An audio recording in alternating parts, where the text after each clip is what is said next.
আসলে পৃথিবীর কোনো জাতি পরাধীন থাকতে চায় না, পৃথিবীর কোনো জাতি পরাধীনতা পছন্দ করে না। দুনিয়ার সকল জাতি, সকল মানুষ চায় স্বাধীনভাবে স্বাধীন সত্তা নিয়ে বেঁচে থাকতে। সে কারণে আমাদের এই দেশের মানুষ শোষণমুক্ত একটি সুন্দর রাষ্ট্র সমাজ তারা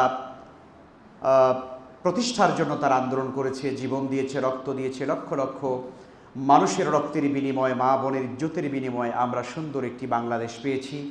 এটি আল্লাহ তাআলার দরবারে আমাদের শুকরিয়া আদায় করতে হবে।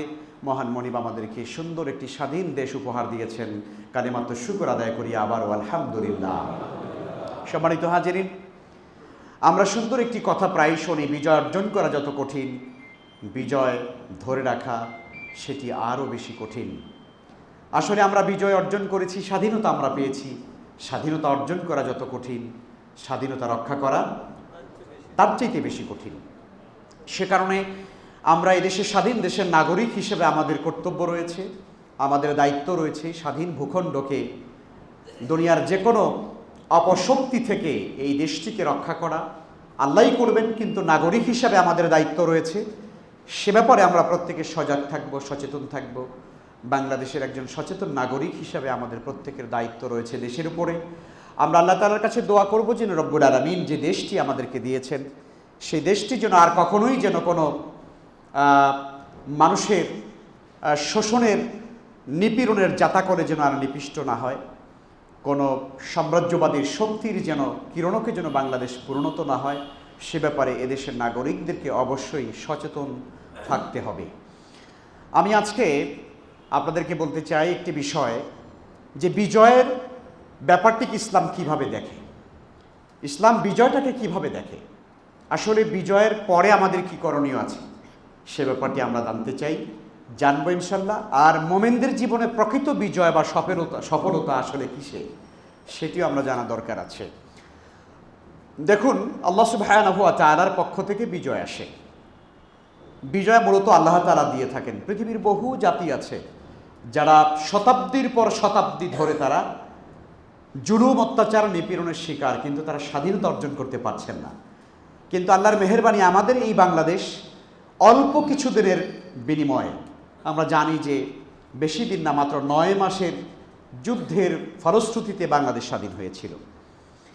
এটি যেমন সত্য কথা, ঠিক তেমনিভাবে এটিও আমাদেরকে মনে রাখা দরকার বিজয়ের পরে আসলে কি করা উচিত। বিজয়ের পরে সেই দেশের সংশ্লিষ্ট দেশের নাগরিকদেরকে আল্লাহ সুবহানাহু ওয়া তাআলার দরবারে শুকরিয়া আদায় করা উচিত।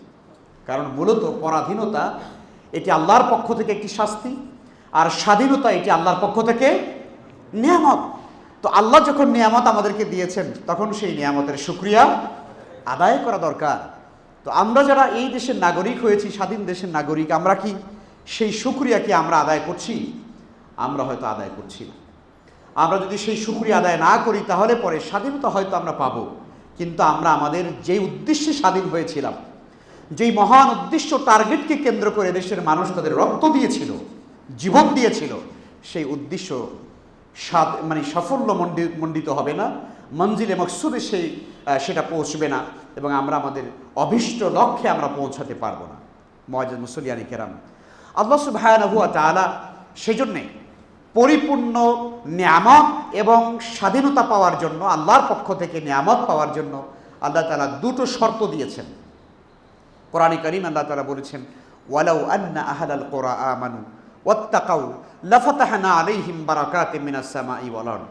আল্লাহ তাআলা বলেন, কোন জনপদের অধিবাসীরা যদি, কোন দেশের নাগরিকেরা যদি দুটো কাজ করে, আল্লাহ সুবহানাহু ওয়া তাআলা বলছেন কোন দেশের নাগরিকেরা, কোন দেশের জনগোষ্ঠী, কোন সমাজের বাসিন্দা, কোন দেশের লোক, মানুষেরা যদি দুইটা কাজ করে, আল্লাহ বলছেন দুটো কাজ করে, তাহলে পরে তাদের জন্য কি নিয়ামত আছে সেটাও আল্লাহ তাআলা এই আয়াতের মধ্যে বলে দিয়েছেন। আল্লাহ বলেন, ওয়ালাউ আন্না আহলাল কুরা আমানু ওয়াত্তাকাউ। আল্লাহ বলেন যদি তারা ঈমান আনে, কোন দেশের নাগরিকরা যদি ঈমান আনে, আমি আল্লাহর উপর তারা যদি নির্ভেজাল ঈমান আনে, বিশ্বাস স্থাপন করে, ওয়ালাউ আন্না আহলাল কুরা আমানু ওয়াত্তাকাউ, আর যদি তারা আমি আল্লাহকে ভয় করে চলে, তাকওয়া অবলম্বন করে চলে, অর্থাৎ কোন জনগোষ্ঠী যদি ঈমানদার হয়, কোন জনগোষ্ঠী যদি তাকওয়াবান হয়, এই দুটো গুণ যদি মানুষেরা অর্জন করতে পারে, আল্লাহ সুবহানাহু ওয়া তাআলা বলেন লাফাতাহনা আলাইহিম বারাকাতিম মিনাস সামাই ওয়াল আরদ, আমি আল্লাহ তাআলা আসমান এবং জমিনের সমস্ত বরকতের দরজাসমূহ আমি আল্লাহ খুলে দেব। সম্মানিত হাজিরিন, খুবই গুরুত্বপূর্ণ এই কথাটি, বক্তব্যটি আল্লাহ সুবহানাহু ওয়া তাআলা বলছেন। তাহলে বোঝা গেল বরকত আসে কার পক্ষ থেকে? বলেন না, আল্লাহর পক্ষ থেকে। স্বাধীন হলেই বরকত হবে ব্যাপারটা এরকম নয়, খুব ভালো করে বুঝেন। একটি দেশ স্বাধীন হলেই নাগরিকরা তাদের অধিকার পাবে, বিষয়টা এরকম নয়। পৃথিবীর বহু প্রমাণ রয়েছে স্বাধীন রাষ্ট্র কিন্তু মানুষের ন্যূনতম কোনো অধিকার নেই। নেই মানুষের জানমালের নিরাপত্তা, নেই মানুষের বাক স্বাধীনতা, যে নেই মানুষের চলবার বলবার স্বাধীনতা। পৃথিবীতে বহুত প্রমাণ আছে। তাহলে পরে আমরা আমাদের অধিকার পাবো, শান্তি পাবো, রহমত পাবো দুটো কাজ করলে। আল্লাহ বলেন ওয়ালাউ আন্না আহলাল কুরা আমানু ওয়াত্তাকাউ লাফাতাহনা আলাইহিম বারাকাতিম মিনাস সামাই ওয়াল আরদ, যদি কোনো দেশের নাগরিকেরা, জনগোষ্ঠী আমি আল্লাহর প্রতি নির্ভেজাল ঈমান যদি তারা আনে, আর যদি তারা তাকওয়া অবলম্বন করে চলে, আমি আল্লাহকে ভয় করে চলে, আমি আল্লাহকে ভয় করার নীতি অবলম্বন করে, তাহলে আল্লাহ সুবহানাহু ওয়া তাআলা বলেন আমি ফলশ্রুতিতে ওই জাতির জন্যে সমস্ত রহমত আর বরকতের সকল দরজা আমি আল্লাহ খুলে দেব। সুবহানাল্লাহ। তাহলে পরে বরকত দেওয়ার মালিক কে? আল্লাহ সুবহানাহু ওয়া তাআলা। অতএব যদি শান্তি চাই, নিরাপত্তা চাই, অধিকার চাই, আমি আমার জীবনের যদি সকল কল্যাণ যদি আমি চাই, তাহলে পরে আমাকে ইমানদার হতে হবে, ইমান আনতে হবে, আর তাকওয়ার নীতি অবলম্বন করতে হবে, আল্লাহকে ভয় করে চলতে হবে। সম্মানিত হাজিরিন, এই আয়াতে কারিমা থেকে একটু সিদ্ধান্ত নেই আমরা। আল্লাহ বলেছেন ইমানদার হতে হবে আর তাকওয়া অবলম্বন করে চলতে হবে, তাহলে আমি আল্লাহ রহমত বরকত দিয়ে দেব। তোমাদের কোনো অভাব হবে না, তোমাদের খাদ্যের কোনো অভাব থাকবে না, তোমাদের জীবন নিরাপত্তার কোনো অভাব থাকবে না। সব নিরাপত্তার চাদরে আমি আল্লাহ তাআলা তোমাদেরকে বেষ্টন করে রাখবো। নিরাপত্তা আল্লাহ তাআলা দিবেন, আল্লাহ ওয়াদা করেছেন। দেখুন না, আল্লাহ সুবহানাহু ওয়া তাআলা কোরআনে কারীমে ছোট্ট একটি সূরার মধ্যে আল্লাহ তাআলা বলেন ফালিয়াবুদু রাব্ব হাযাল বাইত, ফালিয়াবুদু রাব্ব হাযাল বাইত। আল্লাহ তাআলা তার রাসূলকে বলেন, নবী আপনি বলে দেন, গোটা জনগোষ্ঠীকে, মানব জাতিকে আপনি বলে দেন ফালিয়াবুদু রাব্ব হাযাল বাইত, তারা যেন এই কাবার যিনি মালিক, এই ঘরের যিনি মালিক, সেই মালিকের গোলামি যেন তারা করে। ফালিয়াবুদু, তারা যেন গোলামি করে, রব্ব হাযাল বাইত, এই ঘরের যিনি মালিক, রব, সেই মালিকের গোলামি তারা যেন করে। এই ঘর বলতে কাবা ঘর, কাবা ঘরের রব যিনি, সেই রবের গোলামি যেন তারা করে, আপনি বলে দেন। তাহলে কি হবে? এবার আল্লাহ তাআলা বলছেন যদি তারা এটা এনশিওর করে, যদি তারা এটা এনশিওর করে যে তারা এই ঘরের মালিকের গোলামি করবে, তাহলে পরে আল্লাহ সুবহানাহু ওয়া তাআলা বলছেন যদি তারা এটা এনশিওর করতে পারে, তাহলে তাদের জন্য দুইটা নিয়ামত আছে। সুবহানাল্লাহ বলেন। আল্লাহ রাব্বুল আলামিন বলছেন তাহলে পরে কি হবে? আল্লাযী আত'আমাহুম মিন জু, আল্লাযী আত'আমাহুম মিন জু ওয়া আমানাহুম মিন খাউফ। আল্লাহ বলেন তারা যেন এই ঘরের মালিকের গোলামি করে, যিনি তাদেরকে ক্ষুধার সময় খাদ্যের সংস্থান করেন, যিনি তাদের ক্ষুধার সময় খাদ্যের ব্যবস্থা করেন, রিজিকের ব্যবস্থা করেন, ওয়া আমানাহুম মিন খাউফ, আর যিনি তাদের ভয়ের সময় তাদের জীবনের নিরাপত্তা বিধান করেন। সুবহানাল্লাহ। তাহলে কি বোঝা গেল? বোঝা গেল মানুষ যদি এই ঘরের মালিকের ইবাদত যদি এনশিওর করে, তাহলে পরে রিজিকের অভাব হবে না। ভালো করে বুঝেন, রিজিকের অভাব হবে না, জীবনের বেঁচে থাকবার নিরাপত্তার কোনো অভাব হবে না। আল্লাহ বলেছেন আমি গ্যারান্টি দিয়ে দিলাম, তোমরা ইবাদত করো আমার, আমি তোমাদের রিজিকের আর বেঁচে থাকার নিরাপত্তার দায়িত্ব আমি আল্লাহ নিয়ে নিলাম। সুবহানাল্লাহ। এটাই কিন্তু আয়াতে কারিমার বক্তব্য। সম্মানিত হাজিরিন, কাজেই পৃথিবীর মানুষকে সিদ্ধান্ত নিতে হবে, আমরা যদি শান্তি চাই, মুক্তি চাই, অধিকার চাই, নিরাপত্তা চাই, জীবনে বেঁচে থাকবার গ্যারান্টি চাই, সিউরিটি চাই, তাহলে পরে পৃথিবীর কোনো মানুষ আপনাকে আমাকে নিরাপত্তা দিতে পারবে না। দুনিয়ার কোনো মানুষ আপনাকে আমাকে রিজিকের ফয়সালা করতে পারবে না, পৃথিবীর কোনো মানুষ আপনাকে আমাকে বাঁচিয়ে রাখতে পারবে না, সকল কিছু করবার মালিক আমার আল্লাহ। সুতরাং ফিরে যেতে হবে সেই মহান মনিবের কাছে, যেই মনিব আপনাকে আমাকে রিজিকের ফয়সালা করছেন। ফিরে যেতে হবে আপনাকে আমাকে সেই মনিবের কাছে যিনি আপনার আবার জীবন নিরাপত্তা বিধান করেছেন। ফিরে যেতে হবে আপনাকে আমাকে সেই মনিবের কাছে যিনি আপনাকে আমাকে বেঁচে থাকবার জন্য প্রত্যেকটা সেকেন্ডে সেকেন্ডে আপনার আমার জন্য যা যা দরকার সকল নিয়ামতের সরবরাহ আমার আল্লাহ করছেন। সুবহানাল্লাহ বলেন। সম্মানিত হাজিরিন, একজন মানুষ হাসপাতালে বসে যদি গ্যাস সিলিন্ডার থেকে যদি গ্যাস গ্রহণ করতে হয়, তাকে অক্সিজেন নিতে হয়, তাহলে পরে ঘন্টায় তার কত টাকা লাগে? 3 থেকে 4 5 হাজার টাকা বা 7 হাজার টাকা খরচ হয়। 5-7 হাজার টাকা চলে যায় তার 1-2 ঘন্টা অক্সিজেন তাকে ব্যবহার করতে হবে। যেই মহান মনিব আপনাকে আমাকে, আপনার আমার 60 70 80 90 100 বছর পর্যন্ত পৃথিবীতে বেঁচে থাকলাম, কত টন টন হাজার হাজার লক্ষ কোটি টন অক্সিজেন ব্যবহার করলাম, অথচ আমার মালিক আপনার কাছে আমার কাছে একদিনও তার মূল্য চাইলেন না যে আমার অক্সিজেনের টাকা দিয়ে যাও। আমরা অক্সিজেন গ্রহণ করছি, শীতের দিন রাতের বেলা কম্বল মুড়ি দিয়ে ল্যাপ কাঁথা গায়ে দিয়ে শুয়ে থাকি। আল্লাহ তো বলতে পারতেন, বেটা এত মোটা কম্বল গায়ে দিয়েছিস কেন, ওর ভিতরে অক্সিজেন যাবে না। কথা বলেন না? আল্লাহ সুবহানাহু ওয়া তাআলা আপনি যত মোটা কম্বল গায়ে দিয়ে থাকেন, আল্লাহ বলে আমার বান্দার আমার জন্য ঘুমিয়েছে, অক্সিজেন তুমি কম্বলের ভিতর দিয়ে আমার বান্দার নাকে পৌঁছে যাও। সুবহানাল্লাহ। আল্লাহ সুবহানাহু ওয়া তাআলা আপনাকে আমাকে সেখানে নিয়ামত পৌঁছে দিচ্ছেন, অথচ আল্লাহ বিনিময়ে কোনো টাকা চান না, আল্লাহ বিনিময়ে কোনো পয়সা চান না। আল্লাহ চান বান্দা আমার নিয়ামত ভোগ করুক, আমার নিয়ামত ভোগ করুক, আমি কোনো পয়সা চাই না, বিনিময় চাই না। আমি চাই আমার বান্দা শুধু আমাকেই সেজদা দেবে। সুবহানাল্লাহ। গোলামি করবে শুধু আমার, দাসত্ব করবে আমার, রব মানবে আমাকে, ইলাহ মানবে আমাকে। যদি এটা আমার বান্দা ইনশিওর করে, আমি আমার বান্দা যদি সিন্ধুকের মধ্যেও থাকে ওই জায়গায় তার জন্য অক্সিজেন পৌঁছে দেব। সুবহানাল্লাহ। মুআজ্জাল মুসল্লিয়ানে কেরাম, তাহলে পরে পৃথিবীতে আপনার আমার বেঁচে থাকবার পেছনে মহান মনিবের কি অবদান, কত বড় অবদান। পৃথিবীর কোনো মানুষের কি অবদান? কোনো অবদান নেই। আল্লাহ সুবহানাহু ওয়া তাআলা অবদান সব কিছুর পেছনে, আমরা আপনার আমার বেঁচে থাকবার পেছনে, বড় হওয়ার পেছনে, আপনার আমার রিজিকের পিছনে সব কিছু তিনি সংগ্রহ করছেন। আল্লাহ বলছেন কাজ করো একটা, ফালিয়াবুদু রাব্বা হাযাল বাইত, এই ঘরের যিনি রব, এই কাবার যিনি রব, সেই রবের গোলামি করো, তবেই তোমাদের জন্য রিজিকের ফয়সালা হবে, তবেই তোমাদের জন্য নিরাপত্তা হবে। সম্মানিত হাজিরিন, কাজেই একটি স্বাধীন দেশের নাগরিক তার মৌলিক প্রয়োজন কি? তার মৌলিক প্রয়োজনের মধ্যে এটি একটি প্রয়োজন, সে চায় পেট ভরে 3 বেলা খেতে চায়, তার রিজিকের সন্ধান চায়, রিজিক চায়, তার বেঁচে থাকবার অধিকার চায়, চাকরি চায়, চিকিৎসা চায়, লেখাপড়া চায়। এই সকল কিছু নিশ্চিত হতে পারে যদি মানুষের আল্লাহর বিধানকে যদি মেনে চলে। আল্লাহর বিধান মেনে চললে সেখানেই শান্তি নিরাপত্তা নিশ্চিত হতে পারে। আর যতক্ষণ পর্যন্ত মানুষেরা সেটিকে গ্রহণ না করবে, অনেক কিছু থাকবার পরেও মানুষের কিছুই যেন নাই।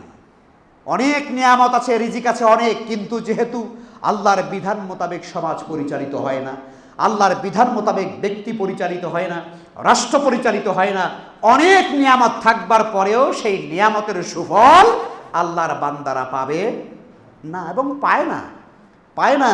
কারণ সুষম বন্টন নেই, সম্পদের সুষম বন্টন নেই। মানুষ যে যার মতো করে যেখান থেকে যে যেভাবে পারে খাচ্ছে, চুরি করে, ডাকাতি করে, ছিনতাই মাস্তানি রাহাজানি করে, কলমের খোঁচা দিয়ে লক্ষ কোটি টাকা খেয়ে ফেলছে। একজনে কত হাজার হাজার লক্ষ মানুষের গরিবের টাকা একজনে খেয়ে সাবার করে দিচ্ছে। সম্মানিত হাজিরিন, যেহেতু আল্লাহর বিধান নেই, ইসলামী সমাজ এবং রাষ্ট্র ব্যবস্থা নেই, ইসলামী আদালত নেই, ইসলামী আদালত যদি থাকতো আর চোর যদি চুরি করতো, তাহলে পরে ইসলামের বিধান মোতাবেক ওর হাতটা কেটে দেওয়া হতো। একটা মানুষের হাত কাটা হতো, লক্ষ কোটি মানুষ ওই এক ঘটনা থেকে তারা সতর্ক হয়ে যেত। আজ কিছু লোকের আছে ইসলাম এত কঠোর, আহা হাত কেটে দেয়, এত অমানবিক। না, ছাতি চোর, স্যান্ডেল চোর আর জোতা চোরকে হাত কাটা ইসলাম বৈধ করেনি। কোন সাধারণ চোরের হাত ইসলাম কাটতে বলেনি যেই মানুষ তার ক্ষুধার তাড়নায় রাষ্ট্রের কোনো সম্পদ চুরি করেছে, যেই মানুষটি অভাবের তাড়নায় সন্তান তার ঘরে অভুক্ত আছে, স্ত্রী তার নিরন্ন বিবস্ত্র হয়ে আছে, স্ত্রী সে কাপড় পরাতে পারছে না, সন্তানদের মুখে খাবার দিতে পারছে না, সন্তানদের খাবারের জন্য সে চুরি করতে বাধ্য হয়েছে। ইসলাম বলছে না না, ওর হাত কাটা হবে না, ওর খাবারের ব্যবস্থা হবে আগে, তারপরে হবে বিচার। সুবহানাল্লাহ বলেন। হাত কাটা হবে কার? হাত কাটা হবে ওই ব্যক্তির যেই ব্যক্তির লক্ষ কোটি টাকা আছে, অস্ট্রেলিয়াতে 3টা বাড়ি আছে, কানাডাতে 2টা বাড়ি আছে, আমেরিকাতে আছে, সুইস ব্যাংকে crore crore billion trillion dollar আছে, এরপরও দেশ এবং জনগণের লক্ষ কোটি টাকা যারা চুরি করে খায়, ইসলাম বলে ওরে ধর, ও গরিব মানুষের সম্পদ আত্মসাৎ করছে, ধরে বিসমিল্লাহ বলে হাতটা কেটে দে। কথা বলেন না কেন? সম্মানিত হাজিরিন, ইসলাম পৃথিবীর কোনো মানুষের ব্যাপারে অমানবিক নয়। একটা ঘটনা ইসলাম যদি দৃষ্টান্ত দেখায়, 1000 মানুষ সেখান থেকে সতর্ক হয়। এটাই ইসলামের নিয়ম, এটাই ইসলামের বিধানের কৌশল, এটাই ইসলামের সৌন্দর্য। ইসলাম মানুষকে ধরে ধরে হাত কাটবে, এই জন্য ইসলাম পৃথিবীতে আসে নাই। ইসলাম এসেছে একটা চোরের হাত কাটা হবে, লক্ষ চোর সাবধান হয়ে যাবে, ভালো হয়ে যাবে। সম্মানিত হাজিরিন, কি হচ্ছে আজকে আমাদের সমাজ, ব্যক্তি জীবনে কি হচ্ছে, সামাজিক জীবনে কি হচ্ছে, পারিবারিক জীবনে কি হচ্ছে, রাষ্ট্রীয় জীবনে কি হচ্ছে, আমার বলবার কোনো অবকাশ নেই। আপনারা সচেতন মানুষ, সজাগ রয়েছেন আপনারা, আপনাদের চোখ নাক কান খোলা, ফলে আল্লাহর রহমত থেকে আমরা বঞ্চিত হচ্ছি, আল্লাহর রহমত থেকে আমরা বঞ্চিত হচ্ছি। সম্মানিত হাজিরিন, আজকে অশ্লীলতা, বেহায়াপনা, চরিত্রহীনতা আর নির্লজ্জতা কোন পর্যায়ে চলে গিয়েছে, এটি আজকে সমাজের 2-1টি ঘটনা থেকে বোঝা যাচ্ছে। এটা বলবার অবকাশ রাখে না, বলবার অবকাশ রাখে না। নবী করিম সাল্লাল্লাহু আলাইহি ওয়াসাল্লামের একটি হাদিস আপনাদেরকে শোনাই, হয়তো কারো কাছে কষ্ট লাগতে পারে, তাতে কিছু আসে যায় না, আল্লাহর হাবিবের বক্তব্য তো শুনতেই হবে আমাদেরকে। নবীজি বলেছেন, কিয়ামতের জন্য অপেক্ষা করো, যখন দেখবে একটা অবস্থা, ইজা বুসিদাল আমরু ইলা গায়রি আহলিহি ফান্তাজিরিস সাআহ, যখন দেখবে সমাজের মধ্যে সবচেয়ে খারাপ লোকগুলো সমাজের নেতৃত্বের আসনে বসে আছে, তখন তোমরা কিয়ামতের অপেক্ষা করো, তখন তোমরা কিয়ামতের অপেক্ষা করো।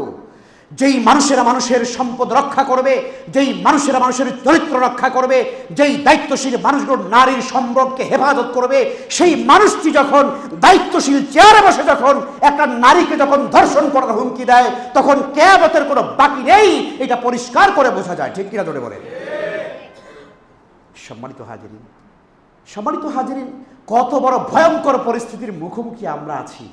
কিসের স্বাধীনতা, কিসের বিজয় দিবস, কোথায় কি? আল্লাহ আমাদেরকে হেফাজত করুন। আচ্ছা, আল্লাহ তাআলা আমাদেরকে হেফাজত করুন, আমরা যেন এখান থেকে প্রত্যেকে যেন আমরা নিরাপত্তা পাই আল্লাহর পক্ষ থেকে। আল্লাহ যেন আমাদেরকে হেফাজত করেন, ক্ষমা করে দেন। আসলে এগুলো আমাদের কর্মের ফসল। ঠিক কিনা জোরে বলেন? এগুলো আমাদের কর্মের ফসল, এগুলো আমাদের কর্মের ফসল। নবী করিম সাল্লাল্লাহু আলাইহি ওয়াসাল্লাম বলেছেন, আল্লাহ রাব্বুল আলামিন যখন কোনো জাতিকে শাস্তি দিতে চান, আল্লাহ তাআলা যখন কোনো জাতির যখন অকল্যাণ চান, তখন তাদের মাথার উপরে অযোগ্য অথর্ব লোকদেরকে বসায় দেন, যারা চরিত্রহীনতার নির্লজ্জতার কাজে ব্যস্ত থাকে। সুতরাং এটার জন্য আপনি কোনো ব্যক্তিকে গালি দিয়ে লাভ নাই, এটা আমাদের নিজেদেরকেই নিজেদের তিরস্কার করা উচিত। এই জন্য আরবিতে একটা কথা আছে, ইন্নাকা লা তাজনি মিনাশ শাওকিল ইনাবা, ইন্নাকা লা তাজনি মিনাশ শাওকিল ইনাবা। আরবের কবিরা বলে থাকেন, আরবের সাহিত্যিকেরা এই প্রবাদ বাক্য আবিষ্কার করেছেন। তারা বলেন, ইন্নাকা লা তাজরি মিনাশ শাওকিল ইনাবা, তুমি কখনো কাঁটাযুক্ত তিক্ত গাছ থেকে আঙ্গুর ফল আশা করতে পারো না। কথা কোন ঠিক কিনা? কখনো বিষাক্ত গাছ থেকে আঙ্গুর ফলের আশা করা যাবে না। আল্লাহ সুবহানাহু ওয়া তাআলা আমাদের সকলকে বোঝার আমল করার তৌফিক দান করুন। আমাদের নিজেদের বেঁচে থাকা দরকার, আমাদের সন্তানদেরকে বাঁচিয়ে রাখা দরকার, আমাদের পরিবার নিরাপত্তা দরকার, আমাদের ছেলে মেয়েগুলোকে আমাদের জান্নাতে যাওয়ার জন্য সহযোগী বানানো দরকার।